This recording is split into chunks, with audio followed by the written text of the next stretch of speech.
ታነካ ሀሳ ታነካ ለከፈዳ አገራችን ውስጥ ብዙ ችግር እንዳለ እናውቃለን። አንድ ደህንነት አለ። ከዛ ላይ የወጣቶች ስራ መውጣት አለ። ከዛ ላይ ተጨማሪ ደግሞ የሀገር ስጋት የሆነ ኮሮና እንዳለ እናውቃለን። በአንድ ተፎካካሪ ፓርቲ ሳይሆን በአንድ ላይ ሆነን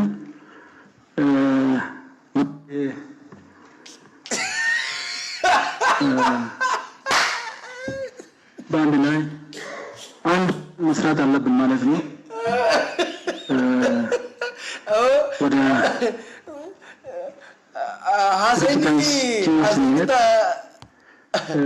ሀሳ ታነቃራ ጋጅተኒ አፋናማራ አሳጅራ አሁን ቤተ መንግስት ዘኔ ሀሳ ጎዳጅራ ዱረታን ደብልሱማ ኦሮሞ የሮ አማ ጃሌ ታነቃን ብቅላ ለገፈዳ ከብራዊ ምርጫ ቦርድ እውቅና ካገኘን በኋላ ኦሮሚያ ውስጥ ብዙ ቦታዎች ጽሕፈት ቤት ከፍተን ነበር። ጥሩ ጅማሬ ነው።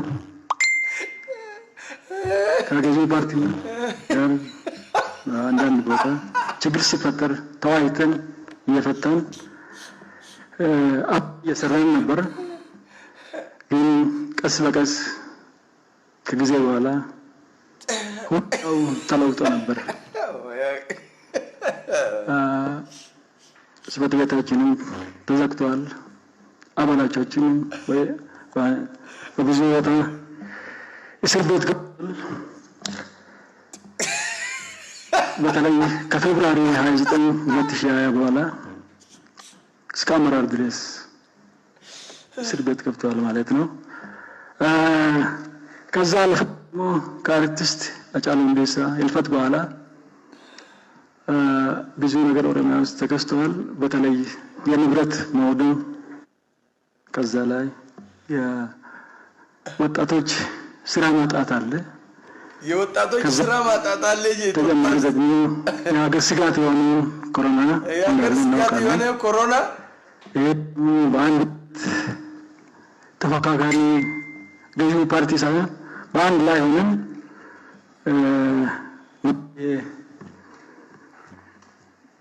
ደጋጅርተኒሚ ታነካ አረርጌ ከሰበለቴ አንድ መስራት አለብን ማለት ነው። ወደ ድርጅታችን ስንሄድ ከብሔራዊ ምርጫ ቦርድ እውቅና ካገኘን በኋላ ኦሮሚያ ውስጥ ብዙ ቦታዎች ጽሕፈት ቤት ከፍተን ነበር። ጥሩ ጅማሬ ነው። ከገዢው ፓርቲ ጋር አንዳንድ ቦታ ችግር ሲፈጠር ተወያይተን እየፈታን እየሰራን ነበር። ሼር ጎዳ ከጊዜ በኋላ ሁሉ ተለውጦ ነበር። ጽሕፈት ቤታችንም ተዘግተዋል። አባላቻችንም በብዙ ቦታ እስር ቤት በተለይ ከፌብሩዋሪ 29 2020 በኋላ እስከ አመራር ድረስ እስር ቤት ገብተዋል ማለት ነው። ከዛ ደግሞ ከአርቲስት ሃጫሉ ሁንዴሳ ህልፈት በኋላ አብይ ፊልመኑ ተከስተዋል። በተለይ የንብረት መውደም እና የሰው ህልፈት በጣም ያሳዝናል። ባችንም አይደለም እንደዚህ አይነት ስናይ ነገር እንዴት እንደመጣ ነው ግን ስናይ ግን እንደ ሀገራችን ባህልም እንደሌለ እናውቃለን። ከዛ አልፎ ደግሞ ከሃጫሉ ሁንዴሳ ህልፈት በኋላ ኦሮሚያ ውስጥ ሁኔታው በብዙ ቦታ ተለውጧል ማለት ይቻላል። አሁናችንም በየትም ቦታ መንቀሳቀስ አልቻሉም። ለሰላም ለመታገል ነው አገር ቤት የገባ ነው። እሺ ሰላማዊ ትግል ማካሄድ ተፈቅዷል። ተፈቅዷል እንጂ ለትግል የገባን እንዴት እንደሆነ እናውቅም። እስር ቤት የገቡም አሉ እስከ አመራር ድረስ ፍርድ ቤትም አልቀረቡም። ይህ ነገር ግን መታየት ያለበት ነገር ነው ባይነን አንድ ሀገር ውስጥ ችግር ከተፈጠረ ቶሎ ተወያይቶ መፍትሄ ማግኘት ያስፈልጋል። አንድ ችግር ከተፈጠረ ቶሎ መፍትሄ ካላገኘ ተጨማሪ ችግር ስለዚህ ቶሎ መፍትሄ ማግኘት ያስፈልጋል ባይነን እውነት ከሌለ አንድ ሀገር ውስጥ ሰላም የለም። ሰላም ከሌለ የኢኮኖሚ እድገትና ማህበራዊ ጉዳይ የለም። ሁላችንም እናውቃለን። ስለዚህ ሁላችንም ተገባን ተወያይተን አንድ ችግር ከተከሰተ ደግሞ ከብሔር ጋር መያዝ አለ። አንድ ሰው ከተጣላ የሁለት ሰው ብቻ ችግር ሆኖ መፍትሄ ማግኘት አለበት። እሱን ይዘን ወደ እንትን ካደረግ ችግር ውስጥ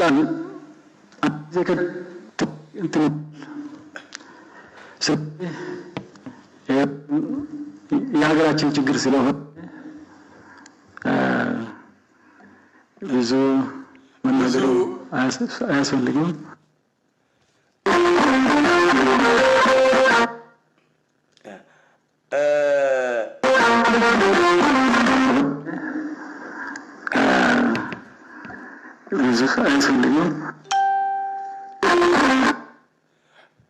dhaggeeffatanii mi haasaa saan kana dhibu harargee keessan taanakaa malee namni nagaan dhufuun jaabaran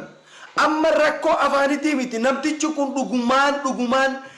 dhaabuma oromoodhaaf qabsaa'aa ture namtichi jecha tokkicha jecha afaan isaa keessaa wanni gaariin haala rakkoo ummanni oromoo keessa jiru jecha tokkicha namtichi dubbatuu hin dandeenye kun taanakaan amma dhugumatti oromoo miti ummata harargeedhaa araddaa takka nama bakka bu'e amma namtichi kun moo paarlaamaa keessaa dhufe namtichi kun dhuguma rabbitti paarlaamuma Itoophiyaa keessaa kaartoona waliin qabatan taanakaa wata san keessaa gaffite moo abiyyiin eessaa fite dhugumatti namtichi kun qabsoo oromoo irratti dhugumatti nama qabsoo irra ture. Anamma taanakaan akkanaa kun dhugumatti taanakaan akkanaa kun harargumaa isa jiru namtichi kun dhugumaan harargeedha isa jiru hedduu gara ammoo afaan guuttateeti taa'ee sila koronaanna sila waxaat sira maaxaa ta'allee kana haasa rabbiyyi namtichi maali boo namtichi kana rabbiyyi amma tana namtichi kun yeroo asiin dura haasaa waa'ee oromoota walloo yeroo tokko haasaa taasisu namtichi kun daawwiti wajjii walitti dhabanii daawwitumaan akkatti leenjise moo namtichi kun maali haalummaan isaa hedduu haala fokkota abiyyiin ammoo shimallis taanakaa fitatee laala nama taanakaa walitti guurratee gartanii namtichi kun amma abaa'oo keessaa taanakaa fudhate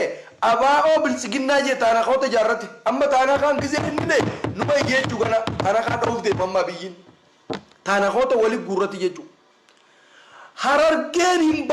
harargeen hin baranne nama barateen qabdanii gisee jarri ummanni nuun jiru kutaan biraa jettu dura dhaabbachuun ture sirriidha hin baranne dhugaadha hin baranne maaliif jennaan namni nuti barate jennu gartee nu hoogganannu taanakaa kanaan nuun deemaa ture taanakaa kanaa toon harargeef hin jaare akkamitti taanakaa wajjin taanakaan nuun deema taanakaan kun harargeen hin baranne isin homaan beektan mee laala taanakaa harargeedhaa faariyaa laala taanakaa oppiidiyoon akkatti itti fayyadamtu faariyaa laala taanakaa faariyaa taanakaa hangaasa taanakaa jaafaralii taanakaa caaltuu isaanii mee laala taanakuma harargeen hin baranne gisee nuti jenne sirriidha maaliif jennaan namoota taanakaa oppiidiyoo tana keessatti eda abaa'oo keessallee taanaa kumaa jira jechuudha. Taanakaa namarratti nama gartee Daawit Ibsaadhaa kabajaa godhuufii qabu. Daawit Ibsaa sirnaan dogongora gartee ati galatoomi umriin keetis deeme nu hojjettee jirta jaalle Daawit gartee bu'aa bahii qabsoo keessatti akkana goote gartee Daawit Ibsaadhaa yoo xiqqaate Oromoo bira galataan galatoomii jaanii irraa kaasuudha malee isa duuba abaa'oo bilisiginnaa jaaree abaa'oo bilisiginnaa tolfate jechuu amma biyyiin khalaas ammaan booda bilisummaa wanni haasa'u hin jirtu hunoo dhaggeenni dhageessanii mire jaalle garasuu kijibaa wanni haasa'u dhageessanii mire waa'ee dargaggeessa hujii dhabe waa'ee gartee koronaa waa'ee du'aa caalutii fi namni lama gizee walitti dhabe gara beere gara sabatti oofutu jira kana haasaa jechaa jiru. Daawit Ibsaadhaa Oromoo dalagee moondalain Oromoo dalagee jira. Warri amma gartee jaarraa abbaan nagaafaadha warri abaa'oo hundi walitti deebi'aniiti achitti maal dalaguu isaaniiti amma Daawit Ibsaadhaa abaa'oo adda bilisummaa Oromoodhaa ummanni jaalatu kana balleessuudha. Osoo ummanni Oromoodhaa adda bilisummaa Oromoo jibbee osoo Daawit Ibsaadhaa ummanni Oromoo jibbee abiyyiin Daawit Ibsaadhaa akka ifitti qabee Oromoo dha'u beeka. Amma gartee jaarta fattaalticha kana kuni Oromoodhaaf guyyaa tokko gaara seenuu dhiise araarsoo biqilaadha harree takka gartee bobbaaseen galchu jaartii isaatu hogganee faamilii isaa hogganuu nama danda'u miti. Maaliif jennaan namni hoggana kanarra yoo xiqqaate Ingiliffaan inni dubbatu Ingiliffaa dadarii miti. Amaariffaan inni dubbatu dadarii miti. Amaariffaa gartee Gondarii miti. Goojjamisii miti. Yoo xiqqaate Eertiraa ture haga Isaayyaas caccabsuu qaba namtichi sammuu qabaate. Namtichi araarsoo jettanii sammuu qabu walumaa galatti dhugaa rabbii dubbachuudhaaf. Afaan Amaaraa caccabsuu miti yaaduma inni dubbate meelala yaada inni dubbate namni arraan tana adda bilisummaa Oromoo keessa itti aanummaadhaan waggaa dila kana ture Oromoon abdii irraa qabdu nama kaartoon akkanaati taanaqa. Kalaas amma biyyiin taanaqa Harargee keessaa fixate jechuun taanaqa caaltuu faariyaa fudhate taanaqa kan guddicha fudhate taanaqa sadaffaa abaa'oo keessaa fudhate jechuun kalaas amma biyyiin kana abbaa barbaade akka barbaade dalaga jechuudha. Abbaa barbaade akka barbaade godhuu danda'a. Maaliif jennaan taanaqa guurrate taanaqaan gizeedhaan numa iyya malee waan biraa waan godhuun qabu jechuudha. Hiyyaadha. Maaliif namtichi kun waa'ee maalii haasaa hayyoota hidhaa jiru qeerroo meeqata wareegamaa jirtu maaliif wareegamte maaliif ajjeefamte mootummaan maaliif ummata kana hidhatti guura maaliif gartee murtii tokkollee osoo hin arganne ummata Oromoodhaa hayyoota Oromoodhaa maaliif torchi godhaa namtichi kun kaayoon ummata kanaa maali nagaan qabsoone jennee biyyatti galle mootummaan maaliif nagaa nu dhorkaa nagaan maaliif jiraachuu dhabne jedhee dubbachuu qaba ture. Taanaaqaan ani akka gandatti yaadu beekaa ammoo akkasitti nan hubatina namni gartee araarsoon Harargeedha akka Harargeetti maaliif yaadna jettan ani taanaqa Harargeeti miti taanaqa namni dhaatuu miti ani Harargeedha miti ani Oromoodha biyyi tiyya Oromiyaadha ani akka Oromootti hin dubbadha malee akka gosatti miti ani dadar dhaqeen dubbadhu siif akka dadaritti siif hin haasa'u takka akka carcaritti takka akka Harargeetti hin haasa'u ani kan hin haasa'u akka Oromootti Oromoo waliin miidhamaa jirti waan ta'eef akka Oromootti hin dubbadha dhiifama naa godha namni gartee sammuu teessan maaliif qaallicha kanatti qaayattan abbuma barbaachisee sa'aatiin rakkoo uummata Oromoo irra rakkoo uumetti dubbachuun dirqama fedhee obboleessa kiyya maaliif hin taane akkasitti hubadhu inni dadar taa'ee namticha afaan Amaaraatiin waa'ee akkanaa dubbatu akkamitti isinuu keenya jettaniin kun diqaalaa dadar qaallu dadar shariifadha kun warra gartee sheekaash warra Somaaleetti kun Oromoodhaa miti waa dhugaa dubbanne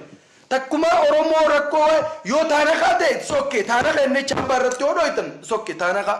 Harargee keessatti nama akkanatti yaadu taanaqa guddaanuu gartee garaaf bitame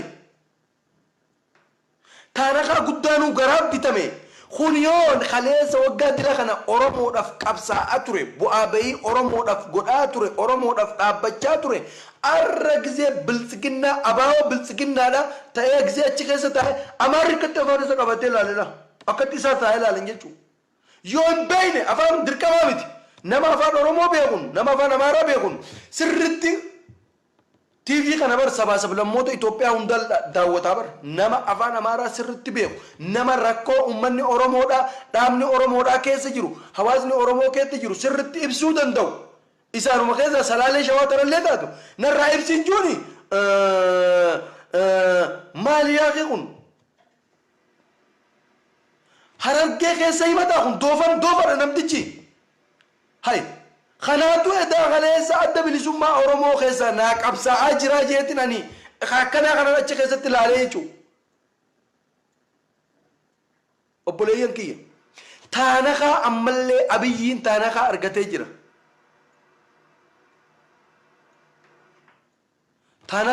جرا قالو شيخا شيجان نمتجكم قالو شيخا شيجان قالو شيخا شماليو دران درسي قالو شيخا شمالي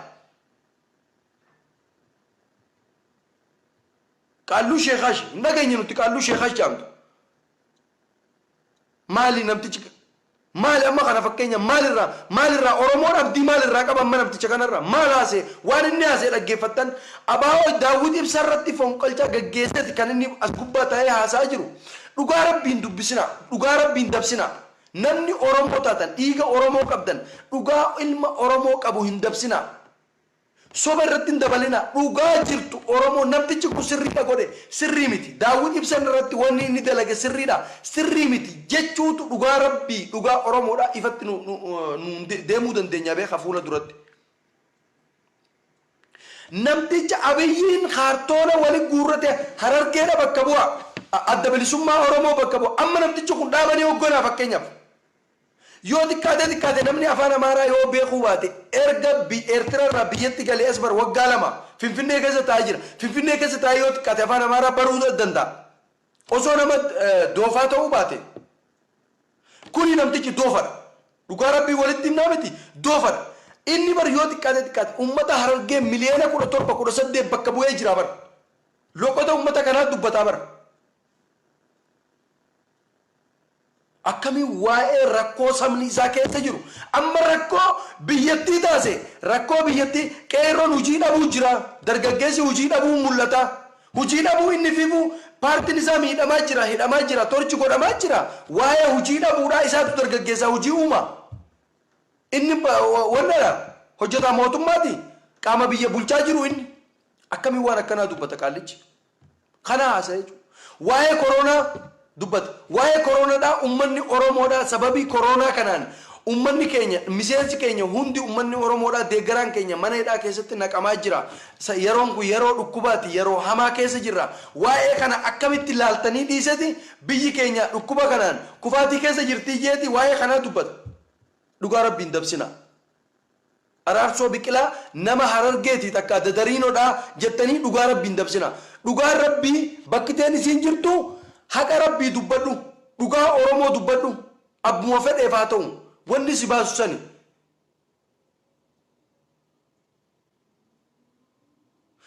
paartii mormitootaa keessa hakkanaa kanaatu jiraa jennee teenye jechuu taanakaa waa takka hin beekne waa takka haasaa hin beekne kun amma sokkituu namaan galchu araddaa takka hin bulchu araarsoo biqilaa gizee jaammataan isaa gaara kana ga'a hay annama akkanaa kanan achi keessaa qaba abaa'oo keessa nama akkanaa kanan naa jira daawwit ibsaa itti aanan nama akkanaa kana jeetin ta'a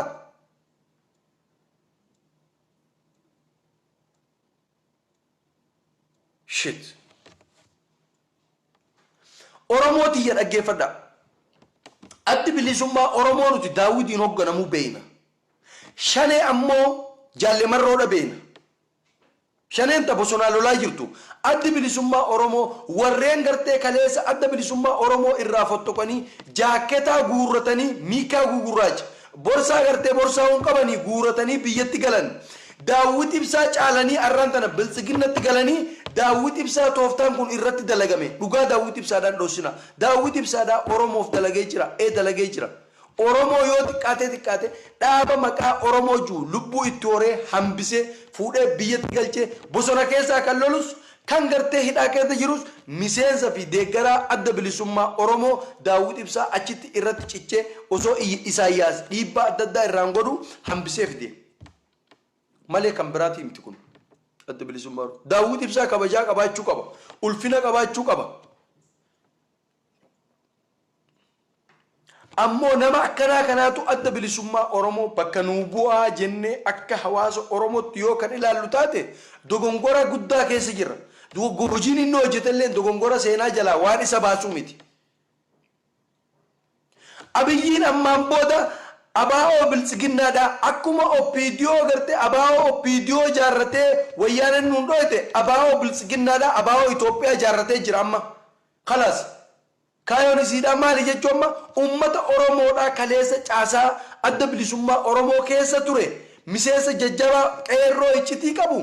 gartee caasaalee guutuun guututti jaalle araarsoo biqilaatiin caasaan adda bilisummaa Oromoo eessarraa ka'ee eessatti akka dhaabbatu eenyu akka caasaa isaa ture eenyu akka iccitii adda bilisummaa Oromoo eegaa ture jaalle araarsoo biqilaa takka takkatti beeka jechuudha.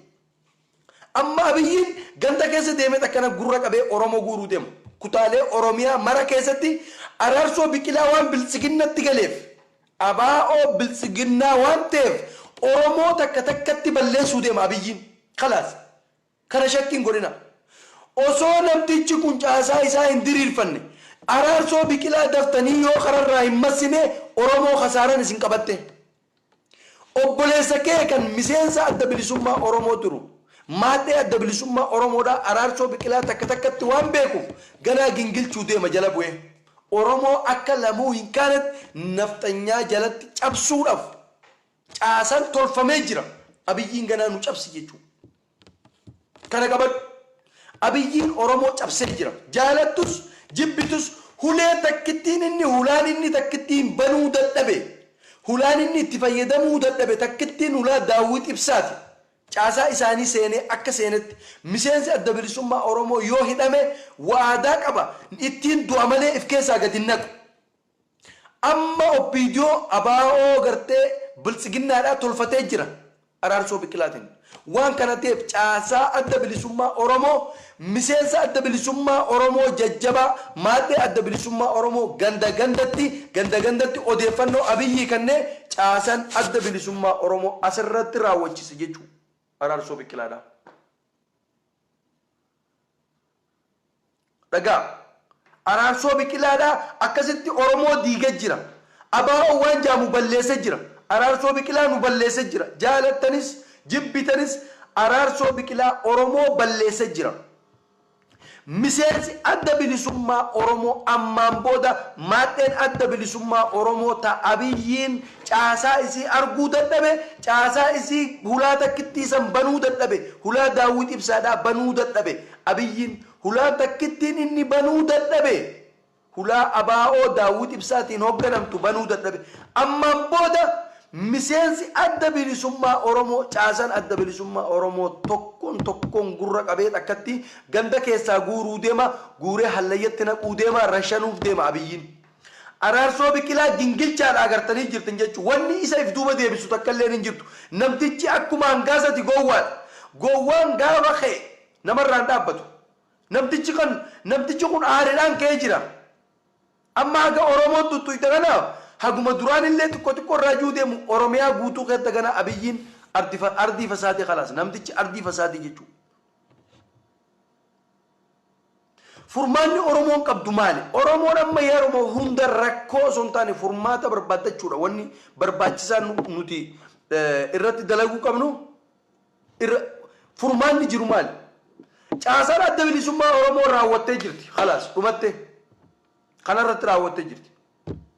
Amma caasaa gartee ni fudhata caasaa kaafaawotillee ni fudhate amma taanakaa tokko fideetuma dhaaburu ganama dha'uu eegala taanakaa fudhatee jira akkuma taanakaa abaa'oo keessaa fudhate taanakoota nama hedduu fudhate abaa'oo keessaa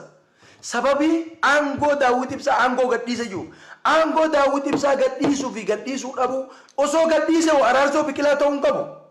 dhugaa rabbiin dubbannaa miti nama barumsa baratee jiru nama barumsa siyaasaa qabu nama barumsa saayinsii qabu nama barumsa uumamaa qabu hayyummaa uumamaa qabu namni gartee dhaaba kana iccitii nama qabachuu danda'u dhaaba kanaan deemuu danda'a malee araarsoo biqilaatu dhuguma rabbitti amma dhaaba kana fuudhee deemanii dhaaba Oromoodhaa ceesisa hatta araarsoo biqilaadhaa loqoda Oromoo waliigalaatu hin beeku namtichi doofadha hin hubatu aadaa uummata oromoo waliigalaa nu batu ummanni arsiidha aadaa akkamii qaba haalli isaanii akkami ummanni wallaggaa jimmaa akkami ilubbaabor gujii booranni aadaan isaanii akkami haalli adeemsa isaanii akkami waan jiruun beeku namtichi jalqabuma itti aanaa wanni ta'ee dhufeen harargeen akka achi keessaa nama qabna jettuufi malee itti aanaa na yuduree adda bilisummaa oromoo nama harargeeti akka jennuufi malee namtichi kun dandeettii takka beekumsa wayii qabaateti miti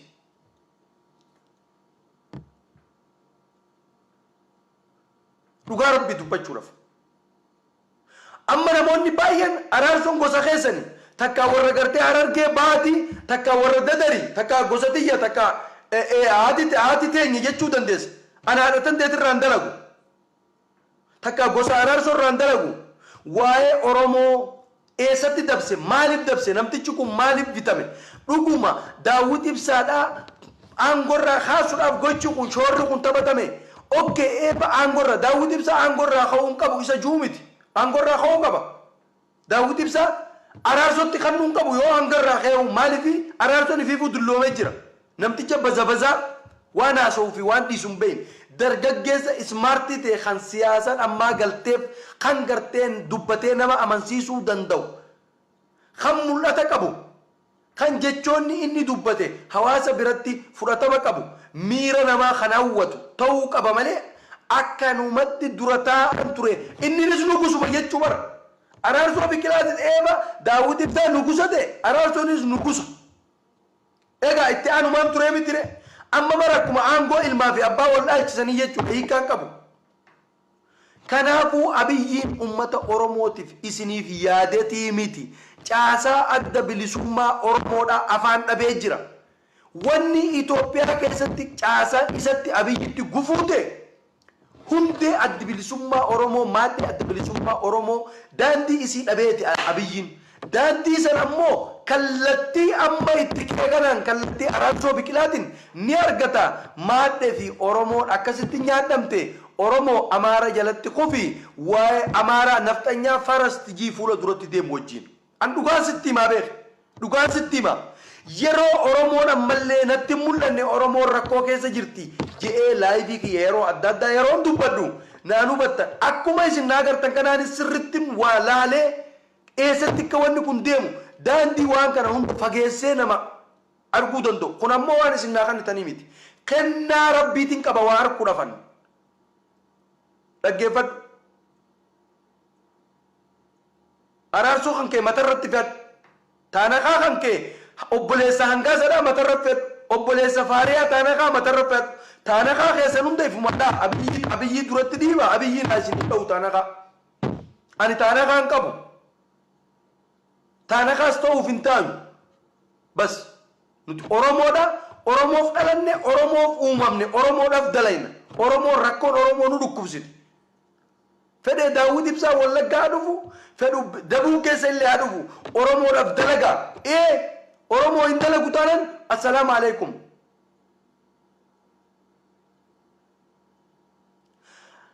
namtichi nama baratee miti araarsoo biqilaa nama baratee miti yoo xiqqaate namni waa'ee siyaasaa beekuudha qaba namni waraana keessa ture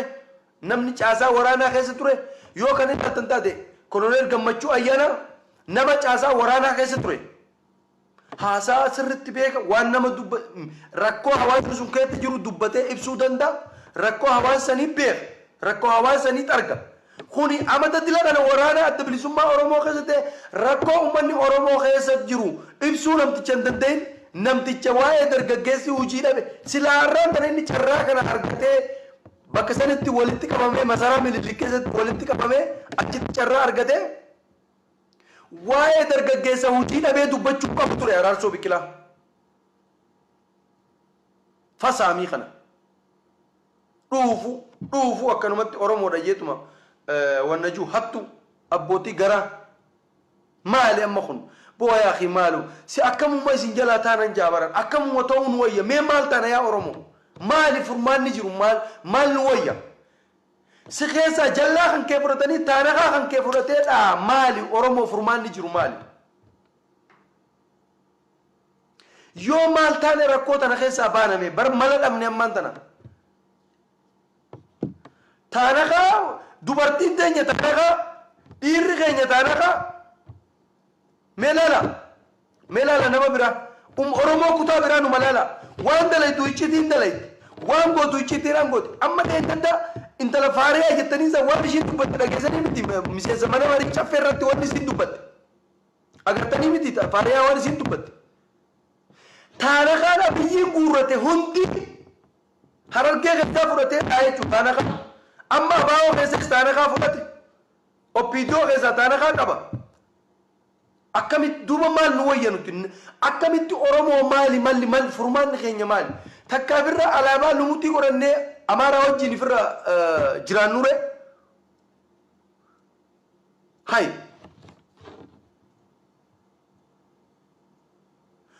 osoo taanakaa namarratti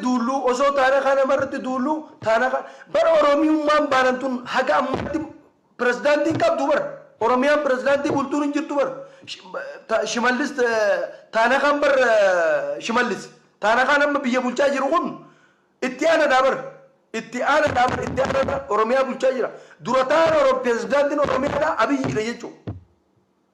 kanaafuu uummata oromoodha dhugaa isinitti himnaa miti araarsoo biqilaadha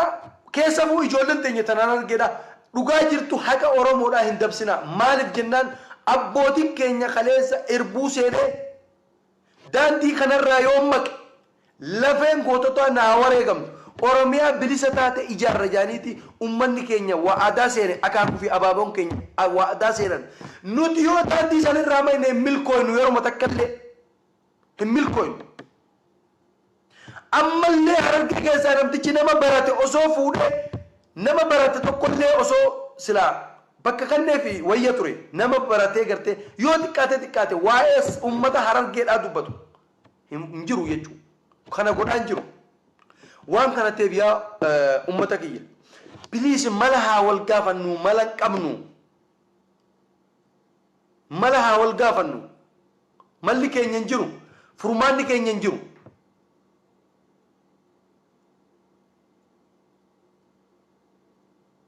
ammallee jaalatanis jibbitanis hamma dargaggeessi dhufee daawwit ibsarraa aangoo fuudhutti nuti abaa'oo bilisiginnaa jaamtu adda bilisummaa oromoo bilisiginnaa jaamtu hin deeggarrusi innis hin qeeballu hamma daawwit ibsaan mana keessatti hidhuu miti yoo ajjeesanis addi bilisummaa oromoo araarsoo biqilaatiin hoogganamu yeruma takkallee nuti gurra isaaf hin qabnu araarsoo biqilaadha bilisiginnaa wajjin hojjechuu hangaa sana hojjechuu jira mirga isaati bilisiginnaa wajjin haa hojjetanii ibsaan egoofan bilisiginnaa wajjin haa hojjetanii kana ammoo hojjechuun qabdan jechuun hin dandeenyu garuu maqaa adda bilisummaa oromoo juu lafa nuu kaa'uu qaban adda bilisummaa oromoo maqaa juu lafa nuu kaa'anii deemu bas nuti wanni nuti barbaannu kana harargeen hin baranne jarri nu juusu sirri jechuu barammaan tana hin barannee nama barate hin qabnu nuti namuma barate tokkollee hin qabnu wanni nuti qabnu bitama seenaa dhaloota ilmaan harargee keessatti namni garaa isaatiif bitamee ummata saba isaa miidhe akka harargetti haga ammatti oromoo keessatti nuti harargee keessatti keessuma nama bitama sirna mililikirra Atsee Yohaannis Teediroos mililikii fi gartee Haayila Sillaasee fi dargii ilaa aduu irratti harargeen nama bitama saba oromoodhaan miidhe saba oromoo cunqursee hamma ammatti nama tokko hin qabdu jechuudha. Amma immoo taanakaan hiriira galee natti dhufee jira. Seenaa akaakuu fi abaaboon keenya irratti cichan taanakaadhaan cabee jira. Jaarsi rarraasoo kijibaa, jaallee rarraasoo kijibaa bilisiginnaa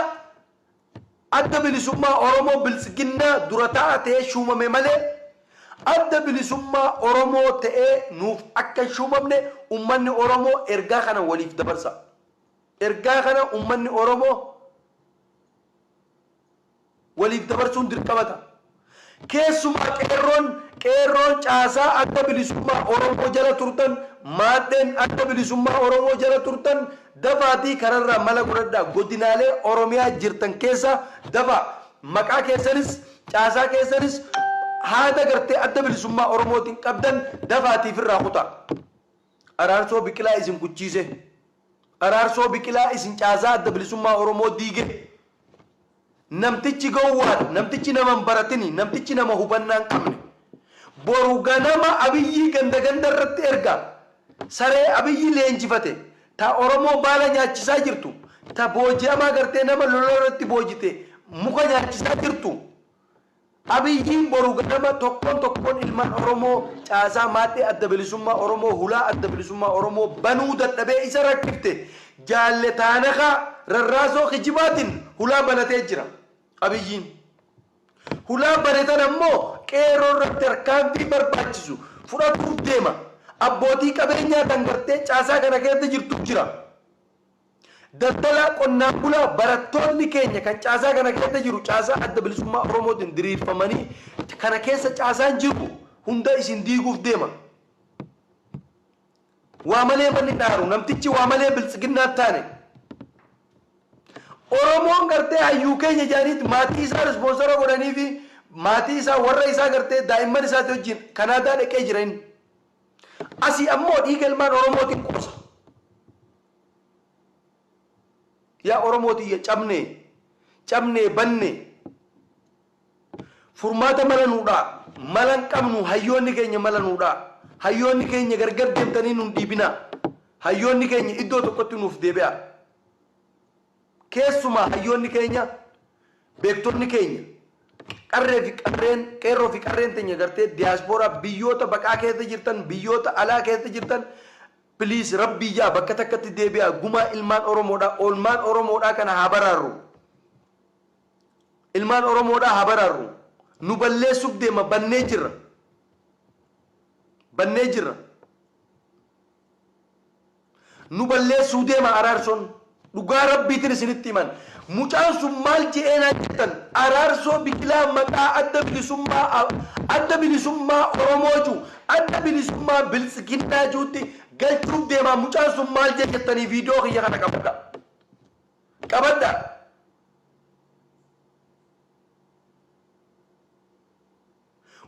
wanni takka wanni yeroo fudhatee wanni ilaallu hin jirtu korma egeree qabu oromoo mooraa keessatti beeksisaa jette kormi egeree qabu mooratti beeksisaa jira yeroo ilaalan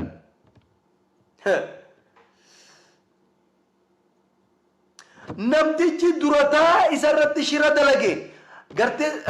hoggana isaa dura waggaa dheeraa kana wajjin ture irratti shira bifa saniin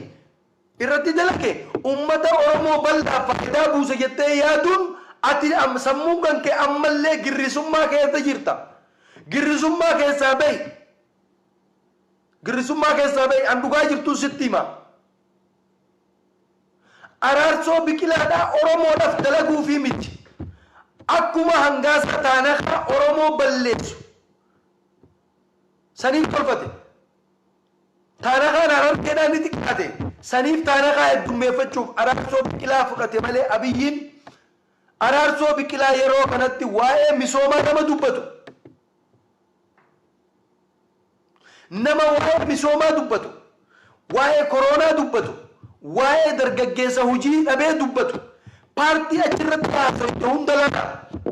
inni waan dubbate sila adda bilisummaa oromootu ilaalcha gartee rakkoon akka miseensi isaa miidhamaa jiruun akka ummanni oromoo miidhamaa jiruun sila adda bilisummaa oromootu achirratti gartee wantoota gartee gaafii ummata oromoo wanta gartee naftanyaa sirna biltsiginnaadhaa gaafatuu qabu sila araarsoo biqilaatu jechoota jajjabaa rakkoo ummanni oromoo keessa jiru sirnaan gadi fageessee jajjabeessee sila achirratti gaafachuu qaba ture kana booda maali namticha waa'ee misoomaa haasawu namticha warra dargaggeessa hojii dhabee haasawu namticha waa'ee wanna haasawu waa'ee koronaa haasawu ati gartee hin jejjerinii gidee jettu atuu khasaaraa keessa jirte jechuun haa isaan akkana jettu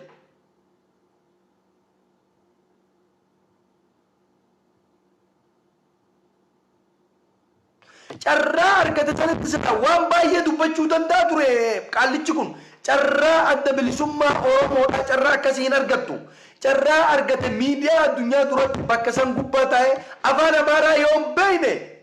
afaan oromootiin haasa'uutu irra jiraatu maaliif jennaan abiyyiin afaan oromoo beekaa mire afaan oromooti yoo ammoo afaan oromoo haasa'uu hin dandeenye afaan oromoodhaa fi afaan federaalaa ta'ee jira jettanii mireegisee feetan haasa'uu qaba ture yoo afaan amaaraatiin hin beekne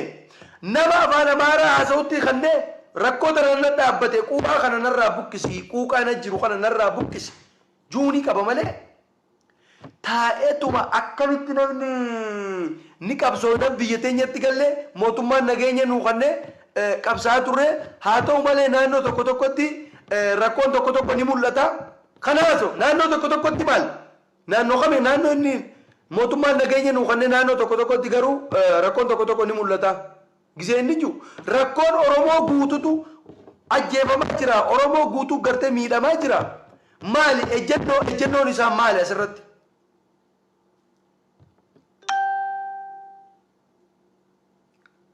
araarsoo biqilaa du'uu qabaa'u sila an akka kiyyatti sila ajjeefamee irra wayya nama harargeeti jechuurra araarsoo biqilaa ajjeefamee garaan na qabbanaa'ee irra filadhan ammaan tan ammallee ni ajjeesan araarsoo biqilaa ni ajjeesan shane akkuma acaaluu ajjeesan shaneetu si ajjeese shaneetu ajjeese yaani ummata harargeedha ummata adda bilisummaa oromoo harargee dhiiga keessa jirtu adda bilisummaa oromoo onnee keessa jirtu laphee ummata harargee keessa jirtu keessaa baasuudhaaf abiyyiin ammad araarsoo biqilaa ni quchiisa araarsoo biqilaa du'uuf deema jechuu ni du'a haasaa agas godhateemi xumurrate amma wallabbii araarsootii fi daawwit ibsaa jidduu jiru jajjabeessanii lafa kaanii araarsoo biqilaa shuut godhanii ummata harargee adda bilisummaa oromoo jibbisiisanii taana kaan akkuma amma gubbaa ba'ee shubbisaa jirutti gubbaa ba'ee dibbee giistee isaa godhuudhaa deema kana jechuudha formulaan lafa kaamee jiru formulaan amma deemaa jiru kanuma formulaan biraa tokkollee hin jiru kana ammoo ija qabaadhu qalbii qabaadhu fageessi ilaali hubadhu maaltu deemaa jira maaliif wanni kun ta'e abiyyiin gaafa acaaluu ajjeesu acaaluu yeroo du'e jawaar maammaffaan achirratti ni argamanii dhaabni oromoodhaa hundi achirratti acaaluun kun ija oromooti achirratti ni argamanii gaafa acaaluun du'e jawaar maammaffaan ni dhufanii yeroo san fuudhee istiraateejii isaan ajjeesuudhaaf jawaar faa hidhuudhaaf abiyyiin lafa kaatee hujitti hiike kun ammallee filimni isaanii filima jijjiiranii ammallee araarsoo biqilaadhaa shuut godhanii oromoota wallaggaatti ajjeese oromoota wallaggaa fi harargee walafaan deebisanii akkuma ummata arsiitii fi wallagga diina walitti godhaa turanii ammallee walitti godhaa jiran araarsoo biqilaa shaneetu ajjeese shaneen gartee shaneen ta wallaggaati shaneen fi harargee walafaan kaa'udha jechuu amma kaayoon isaanii shanellee ta wallaggaa godhanii jiran already akkasitti fixan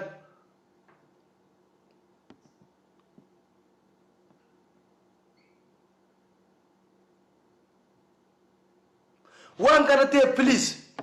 nuyi daawwit ibsaarraa aangorraa ka'uu yeroo takkaaf illee araarsoo gartee kijibaadhaa bakka san dhufu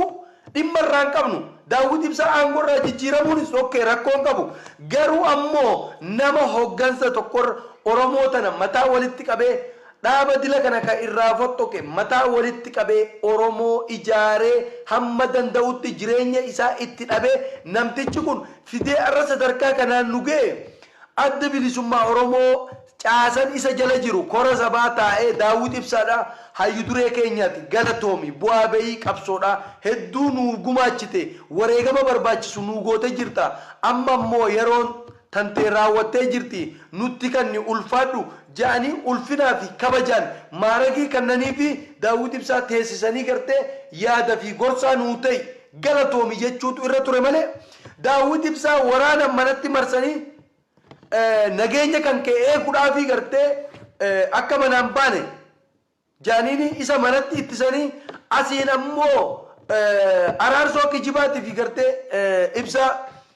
guutamaafaa walitti qabanii asitti abaa'oo bilisiginnaa yeroo ijaaran ummanni Oromoodha ija kamiin laalaa jirtan akkamitti hubattan wanti kun isin biratti akkamitti ilaalamuu qaba ummata Oromoo biratti akkamiin ilaalamuu qaba ija girrisummaatti waan ilaalina yeroo waa ilaaltan maaliif wanti kun godhame wanti kun yoo ta'e asiyyoo maal ta'uu deema yeroo wanti kun godhame maaliif wanti kun godhame isa jiru fageessitanii ilaaluutu barbaachisa waan tokko hubachuutu barbaachisa wanta godhame maaliif akka godhame eenyutu akka waan kana godhe eenyu akka harka keessaa qabu Daawit Ibsaa manatti oggoranii kora sabaa teessisuun kun eefa Daawit Ibsaa nageenyaaf kaan dura taa'an adda bilisummaa Oromoo Daawit Ibsaa hayyu dureen eefa gartee nageenya fa'an itti aanan isaa nageenya barbaadu nageenya isaatiif hin barbaadu kuni feek jechuudha feek akkanaa kan ammoo wal hubachiisuun dirqama ta'a wal hubachiisuun dirqama ta'a ammallee murna tokko ijaarratanii beeka yoo xiqqaate murna Harargee jiru kan gartee dadarju godhatanii jiran milkaa'inni isaanii agarmu hojii yeroo eegalte bilisiginnaa waa laalti oppiidiyoon gisee waan tokko eegalte waa laalti akkuma amma Arsii keessatti Hacaaluun kiristaana kan du'e ummata ammoo muslima jaaniiti isin kiristaana jaaniiti Oromoon Arsii fi Baalee keessatti mana keenya gubde qabeenya keenya gubde jaaniiti dookumantarii dalayde oppiidiyoon Hacaaluun fiimuu kiristaana kan ajjeefame Oromoo kiristaanatti jaaniiti ummanni Arsii fi Baalee nu balleessaa jiranii mana keenya gubanii gajaraadhaan nu cicciranii nu ajjeesanii jaaniiti oppiidiyoon dalayde laal Hacaaluun fiimuu kiristaana ummanni Hacaaluu du'e jiru kun muslima Hacaaluu du'e jee akkasitti qabeenya namaa gubee qabeenya warra naftanyaadhaa gube kun ummata muslimaati kan ajjeefame kiristaana ammoo isin kiristaana jaaniit nu ajjeesanii mana keenya nurratti guban jaanii dookumantarii dalagan eenyurratti Oromoo Arsii fi Baalee irratti dalagan Harargees akkasumatti deema jechuudha Harargees caasan kun dookumantariin kun amma dookumantariin wannaa dalagame dhume already dookumantariin ilmaan Tuulama irratti dalagame lafa isaanii irraa buqqaasanii artistoota isaaniitti lafa hiranii hin dubbatinaa isin akkana Tuulamni aangoo qabate jaaniiti ummanni biraa isin irratti duulaa jira jaanii ussisisan dookumantarii warra Tuulama Shawaayyee cal godhanii jiran harkatti deeffatan eessa dhaqan Arsii dhaqan Arsii fi Baalee ummanni Shawaadhaa gartee kiristaana jaaniiti nu fixanii nuti Oromoo jaaniiti dookumantarii itti dalagan irratti dalagan itti milkaa'an